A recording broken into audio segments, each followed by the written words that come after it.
rato de papeles que hemos hecho, nunca mejor hecho, los papeles, me toca a mí, me corresponde a mí hablar de las relaciones que establece Spinoza, una vez excomulgado, ya con el mundo holandés.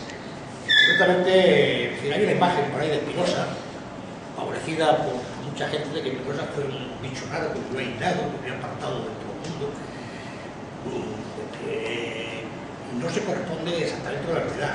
Digamos que Spinoza fue una persona desconfiada, que aprendió a desconfiar porque le excomulgaron, porque le intentaban asesinar, y entonces sabía que tenía que andarse con cuidado.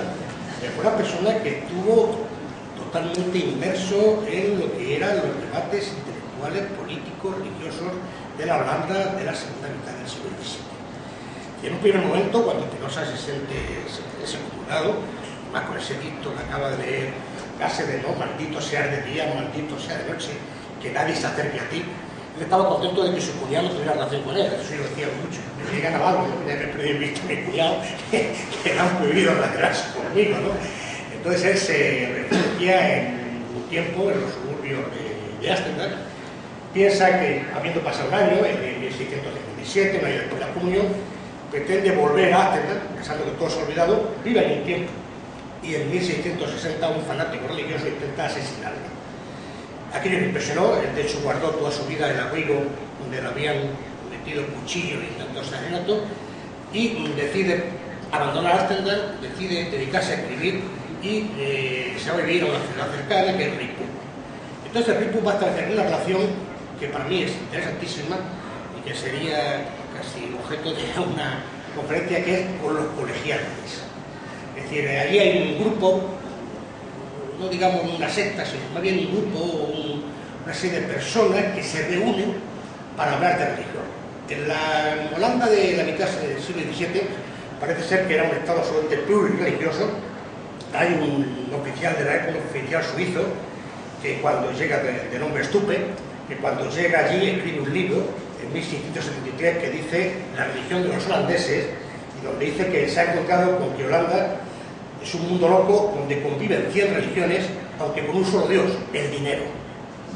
Dice, allí conviven herejes y liberpensadores, anabatistas, menonistas, arrianos, libertinos, buscadores y espinosistas, que parece que ya había un grupo que realmente se consideraba espinosista, ¿no? Bien, también hay otra anécdota de una mujer, Antoinette Bourignon, francesa, que visita Ámsterdam en 1678 y cae enferma, y comenta que cada día que estuvo enferma vino un vecino a visitarla, y que cada uno de ellos era de una religión diferente. Después de 7 días se vieron 7 religiones, y que era como un ambiente religioso, de mucha tolerancia religiosa. Pero evidentemente dentro de esa tolerancia religiosa había una religión, como suele suceder, que pretende ser hegemónica, que es el calvinismo ortodoxo. Entonces el calvinismo ortodoxo establece en el sínodo de Dordrecht, establece que ellos son los únicos competentes para nombrar pastores. En un intento de poner orden en un mundo, ya digo, donde proliferaban las sectas, donde proliferaban movimientos religiosos, teniendo en cuenta siempre que el protestantismo es una religión, todos sabemos, que busca fundamentalmente la interioridad, la relación con Dios, sin que haya la mediación del sacerdote, sin que haya la mediación del pastor. Bueno, pues estos calvinistas ortodoxos intentan poner un poco de orden en esa proliferación de religiones y establecen que solamente ellos son los competentes para nombrar pastor. Solamente podrán decir, las comunidades tendrán el pastor nombrado por ellos. Eso es aprovechado por una serie de intelectuales, te digo, calvinistas heterodoxos, pero también cuáqueros, también había menonistas, que consideran que esto es un momento ideal para prescindir de la figura del sacerdote o del pastor. Entonces deciden reunirse, se reúnen en la colegio profética, y allí se reúnen gente de diversas religiones, no hay ninguna condición previa, y la única idea es hablar de la Biblia y discutir de la Biblia. Y son reuniones abiertas, te digo, con la única pretensión de discutir sobre lo que era la palabra de Dios, pero sin ninguna, digo, dirección espiritual y sin ningún guión previo. Bueno, pues evidentemente Spinoza, que vive allí en Ripuy, pues se siente atraído por esta gente. Evidentemente Spinoza es un personaje para ellos muy interesante, porque es una persona que conoce muy bien la Biblia. Es decir, cuando el rabino Morteira ya decide que hay que expulsar a Espinosa porque no se puede, hay que comulgarle, siempre lo que lamenta es el discípulo que pierde, ¿no? Y el buen conocedor de la Biblia que va a perder la comunidad judía. Entonces, pues este grupo de colegiantes, estas personas que se reúnen a hablar libremente de la religión, pues reciben con los brazos abiertos a Espinosa. Espinosa no es que tenga una relación con ellos continua, no es una persona que vaya todos los días, ¿eh? Tampoco era, digamos, una reunión así de oficio religioso, ¿no? Sino más bien la religión, más bien unas reuniones informales. Lo que sucede es que ahí Espinosa va a establecer contacto con una serie de personas que son relevantes desde el punto de vista intelectual, también desde el punto de vista económico y luego también desde el punto de vista político, porque va a conectar con la siguiente relación que queremos insistir, que es la relación con Johann de Will. Allí Espinosa conoce, sobre todo establece la relación con tres personas, que quiero ahora eso. Una es Harry Gelles, es un comerciante, un rico comerciante, que le ofrece a Espinosa una renta vitalicia. Es otro mito de Espinosa, aparte del bicho raro, del aislamiento, otro era que fue un hombre que tuvo problemas económicos, no lo fue. Una persona que tuviera problemas económicos, se ganaba su oficio como puridor de lentes, pero vamos, se le metió el lujo de renunciar a una cátedra universitaria, en Heidelberg, ¿no? Y renunciar a diferentes pensiones que le fueron. Bueno, pues uno de ellos, Harry Heller, le ofreció la pensión con el solo condición de tener acceso a sus obras.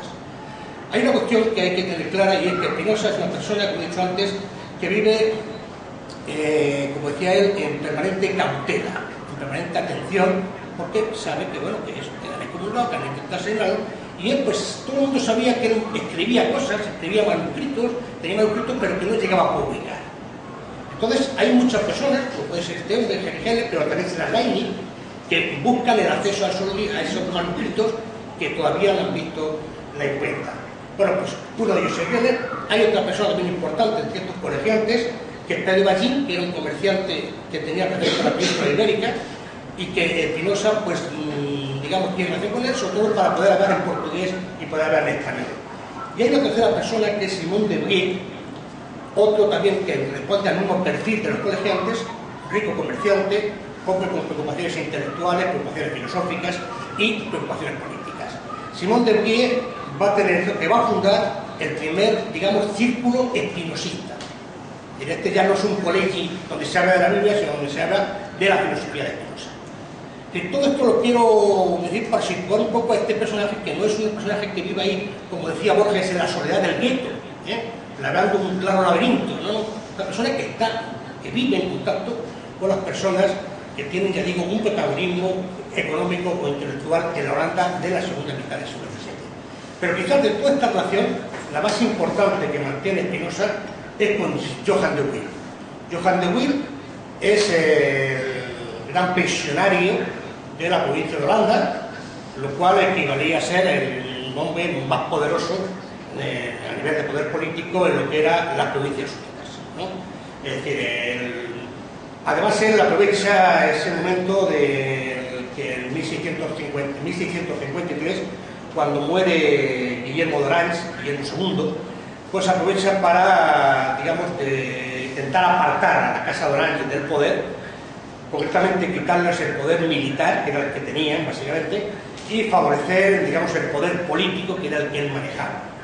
Entonces hay un momento ahí en el que, digamos, la familia de Orange, la casa dinástica, Guillermo II ha muerto, Guillermo III todavía es joven, llega al poder, y ese vacío de poder es el que Johann de Will utiliza o aprovecha para convertirse, le digo, en el hombre más poderoso de la Holanda de aquella época.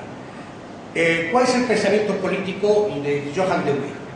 Johann de Will, hay un libro, que es el que se utiliza un poco, que se dice que se fue escrito por Pieter de la Cour, pero en realidad fue escrito, según los indicios, por el propio Johann de Will, donde está resumido su credo político.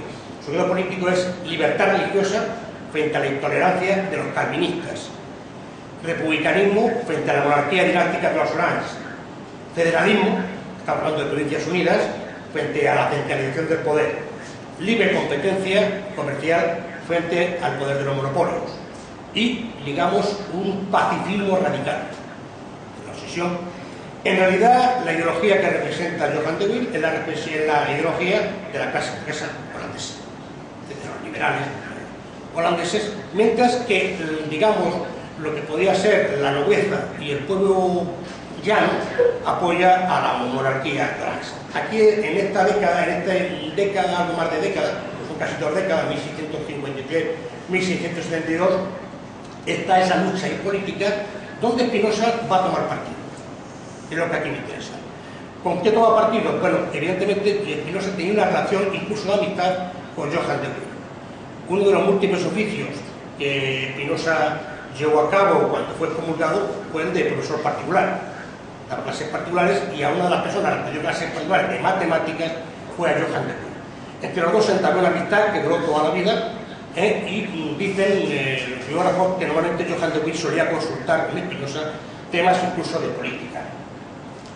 Pero entre ellos dos, aparte de esa relación de amistad, se establece una relación, digamos, de mutuo compromiso de ayuda, ¿no? Muy parecida, a mí me recuerda, a la que estableció Guillermo de Ockham con Luis de Baviera, cuando le dijo aquello de defiéndeme con tu espada, que yo te defenderé con mi pluma.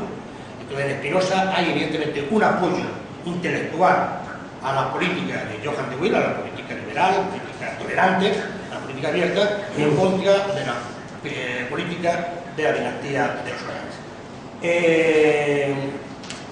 Es más, digamos, cuando hay un pleno debate, está en pleno debate político, Spinoza abandona la redacción de su obra más importante, la Ética, y emprende la redacción del Tratado Teológico Político con la única intención de defender a su amigo frente a los ataques que está recibiendo, ya digo, sobre todo del calvinismo ortodoxo.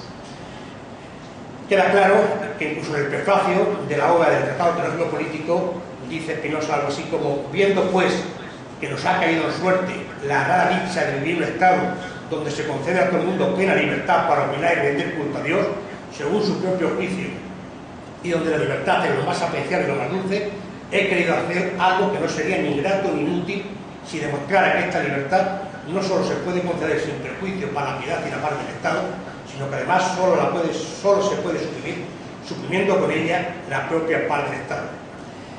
Digamos, este reconocimiento, este elogio de la libertad que existe a su juicio, gracias a la labor de Johann de Witt,